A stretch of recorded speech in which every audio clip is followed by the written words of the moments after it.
Hey everybody, how you doing? It's Bruce here, Uncle Bruce with Stock Markets with Bruce, coming to you today from Dubai in the UAE, United Arab Emirates. I would show you what it looks like out there, but you can't see anything. It's all dusty, it's all hazy. Hopefully in the next few days it'll be a lot better and I'll give you a better indication. But trust me, Dubai is out here, but it's not good. But I'm alive and well, and I'm glad to be here. Thank you for joining me today. This is August the 29th, 2025, and it's about 4:30 in the afternoon here in Dubai. The markets are going to open in a few hours in the U.S. today, Friday before Labor Day, which means coming this Monday, your markets are closed. You're getting a long weekend down there. I don't know how active the markets will be today.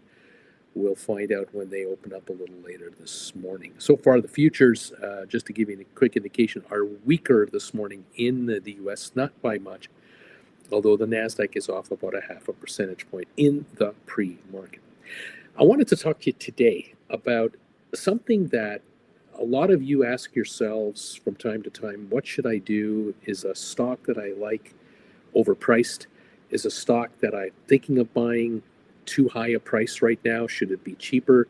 Is it fair value? What about the growth prospects? How do the pros in Wall Street and in Fleet Street in New York, in London, and in Shanghai and everywhere else in the world, financial centers, how do they figure out what stocks to get and which to avoid with regard to the price of the stock and the company performance? What I did today was I'm going to give you a little simple comparison against a few stocks and try to help you understand how the pros, I like to say the pros in Dover, how these guys and girls analyze stocks and try to figure out whether it's a good buy or not a good buy to get in at this time. I read an article today about Nvidia. Now, we've all heard Nvidia this week. They came up with their earnings the other day. They posted great numbers, but the stock slumped a little bit. Yesterday hit another high, and there's been a lot of speculation about what will Nvidia do. Here's the chart for Nvidia for the last year, as I tucked myself down here in the corner. A year ago, September 24, which would be just right up there, you can see where the stock was just over $100 a share, 120. This is all post-split. Remember, this stock split 10-for-1 about over a year ago, and so this stock used to be in the $1,000 range or $1,500 range, and that's why now it's between 100 and 184. If you go all the way over to the edge right here, as far over as you can go, on the very bottom, you'll see the low and the high for the year, 86.62, and the high of 184, which was hit yesterday. I think we hit that level yesterday or close to it. And look at the chart. Beginning of the chart here on the left, September, October, November, it climbed up to the 150 level, hung there for a while, backed off to the 100 level. Then the Donald Trump stupid show was held on the White House lawn when he announced to all of his followers the tariff thing, and the market took a real shot down. And for a while, Nvidia was under 100 a share. Now look at the run back up here to this level, and we're now all the way up here to this 178, 180 level. Now, at this moment in time, the shares of Nvidia are trading at a price earnings multiple of 51.3. They make a profit of $351 a share, and if you multiply $351 a share times 51 times, you come out to this price of $178 odd. The question going forward for the next year is, will they earn just as much money per share or more? Thinking is they'll earn more, and if they do own more or earn more, will the PE multiple stay at around 51, and would the shares go higher? Now, some of the analysts out there are predicting that this company is going to be trading at 32 times, or is already trading now at 32 times future earnings. What they've factored in is what they are guessing how much money this company is going to make in the next 12 months, and they are dividing that into a per share basis, and they're saying that at 178, 180 bucks a share, Nvidia is trading at 32 times next year's earnings. And so they are telling their clients it's not a bad idea to buy Nvidia going forward because the earnings are growing into the company's coffers, and the share price, as high as it is, will be justified because the per share earnings next year will be that much greater. I thought, okay, I accept that. I haven't got a problem with that at all. If they can improve their numbers, even if let's say they doubled their numbers, doubled their profit per share, the stock would be trading at 25 and a half times earnings next year. Well, at 32, obviously the street is expecting a 70+% increase in revenues to justify that kind of a trade. So then I thought, okay, well, why don't we look at another big company? How about Microsoft? Microsoft is a big outfit, much been around a lot longer as a big company than obviously Nvidia has. But here we go, $508 stock. The high and low for the 12 months, if you go all the way over here, 344 for the low, 555 for the high, and we're at 508 right now. The stock trades at the moment at 37.3 times earnings. And they earn $13.64 a share at the moment, per share in profit on an annual basis. And the estimate is that next year they're going to earn over $18.50 a share because AI revenues are really coming on for Microsoft. So if they were to trade $5, if the company were to make $5 a share more in profit, is what I want to say, $5 a share more in profit next year than they made this year, and the stock is going to trade at 37 times earnings where it is now, you can multiply 37 times earnings by 5 times, which is $185. And that means that the shares could be trading at $185 more than they're trading at now. And that pushes this company very close to $700 a share. And if you look at the history of the stock, a year ago it was in the 400 to 420 range, right through September, October, November, December, it got into the almost 450 range. The fiasco dropped it down into the under 400, but now the recovery back over 5. For it to go to 700 with an $18 earnings, $18.50 earnings, would not be an outrageous thing to consider. Okay, so now let's go to someone that's really out there. Here's a stock where the numbers are wild. Here's Palantir, okay? $156 a share. The low a year ago, $29.31. The high, $190 just a couple of weeks ago. They earned 30 cents a share in the last year, and they are trading right now at 525 times earnings. So this stock is not trading at a low PE multiple at all. It is trading at a multiple that is where the analysts are forecasting this company's numbers are going to surge. Stock is well ahead of itself. At the moment, I am finding estimates of 85 cents a share in profits. And yeah, that's a lot more than 30. It's almost triple. But even if it is triple, let's say they ultimately get 90 cents a share in net profit. You divide 525 by 3. What do you get? 175.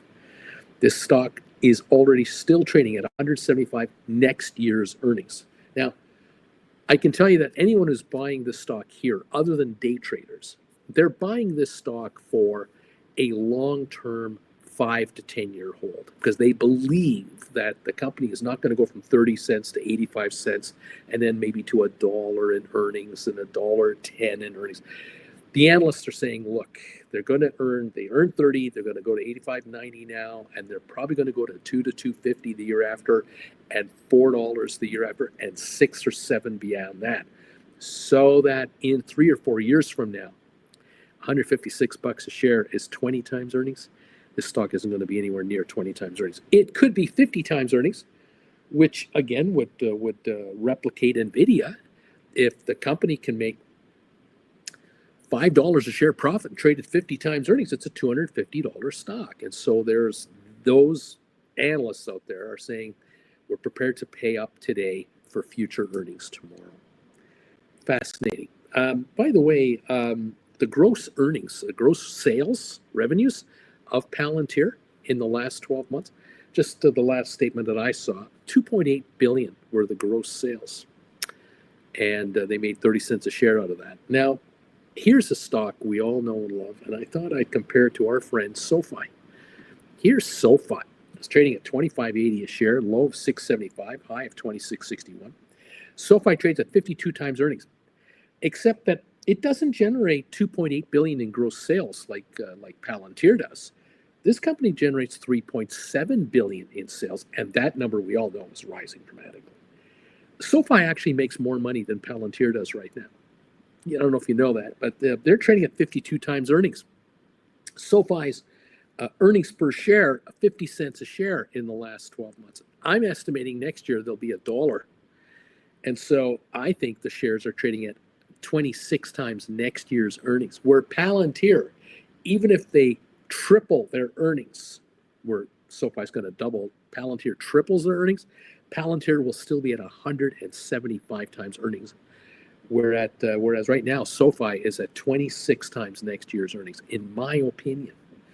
So I'm looking at SoFi going, 25.80 is actually cheap when you can compare it to a whole bunch of other companies out there.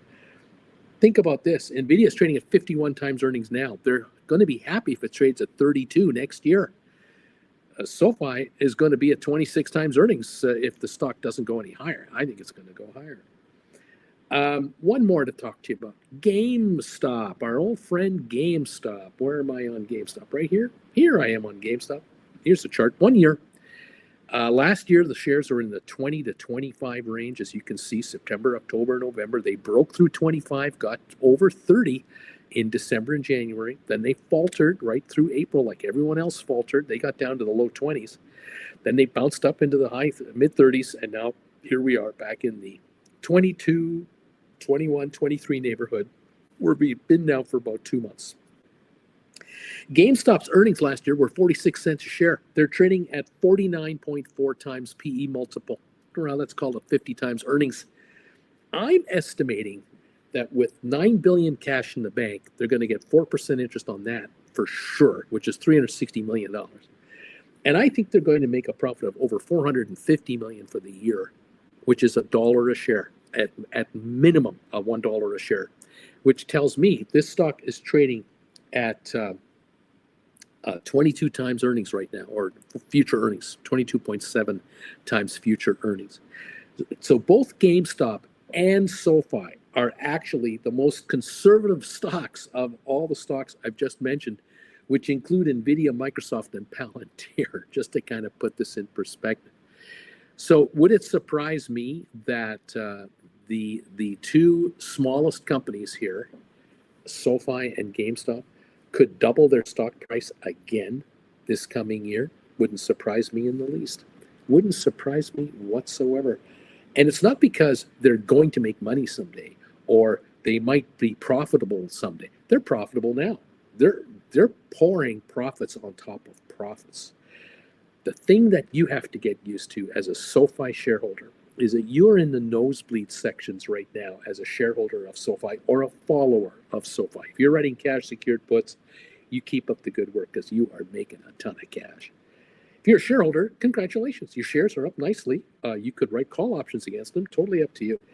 But I believe SoFi and GameStop, based on their earnings for the next 12 months, will justify doubling their stock prices at a minimum. So that puts SoFi at $52 a share, and that puts GameStop at 45 without being really optimistic. I'm not bragging about a miracle profit situation coming their way. Nvidia, Microsoft, and Palantir are all going to make more money next year than they made this year. They will. Yes, they will. But will their shares double in price? I don't think so. I don't think any of the three will double in price. And so, yes, you can invest in the big three companies I've mentioned here and be a long-term holder in those companies for years and years and years. They're not going to go broke.